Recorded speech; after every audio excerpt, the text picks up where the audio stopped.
cheater! Yan lang naman ang sabi ng netizen kay Kyla Estrada na anak ni John Estrada at Janice de Belen. Nag-react dito si Janice, ha? Make sure daw na walang pagkakamali yung taong nagsabi nun sa pag-brand sa kanyang anak dahil unfair daw ito at nakakasira ng reputasyon ng isang tao. Ang itiw! Ang kasalanan ba ng magulang ay kasalanan din ng anak? O dapat hindi talaga kasalanan yon? Ano masasabi ng kapitbahay natin dyan? Ayan o, si ate, wait lang, wala ka pang mic. Eto ate, ano masasabi mo dyan? Hindi totoo yun! Wala pa. Wala pa. Sorry. Yun nga, Mars. Yes, Mars. May kasabihan po kasi tayo, like mother, like daughter. Like son, ay like father, like son. Grabe. Kaya mga magulang natin ay ehemplo natin sa ating buhay. Kaya dapat, yun dapat ang... Yun ang dapat. John Jegs! Siyempre, may masasabi dyan si ating kapitbahay na si Mami Annabel. Naku, Day. Ano yan, Day? Ang kasalanan ng ina, hindi magiging kasalanan ng anak. Kasi pag nagkasala yung anak ko, na ginaya niya yung ginawa kong kasalanan, pagpapayuhan ko siya na hindi niya dapat gawin yun. Oh. Magkaiba. Magkaiba daw dapat. Magkaiba dapat. Parang merong gusto sabihin sila rito, isa sa representative. Ayaw na naman ni Jerome, o si ano? Ayaw na. Wag na si Jerome. Yes, sir. Kayo, Krisha, may masasabi ba kayo? Go hi.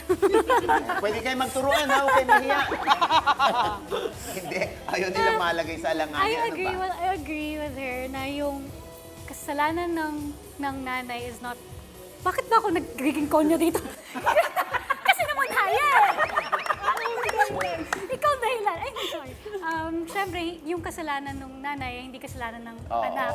I agree with her. There's your own people. Tama Yes. siya. Oo. Kate, ano masasabi mo dyan? Ayan, syempre, maraming salamat sa mga opinion nyo. At dahil dyan, meron kayong regalo from Sulit TV, powered by TV5. Ayan, mas mapapanood nyo na ng malinaw at widescreen ng quiz mo sa at iba pang TV5 shows. Kaya naman, back to you, Mama Ogs.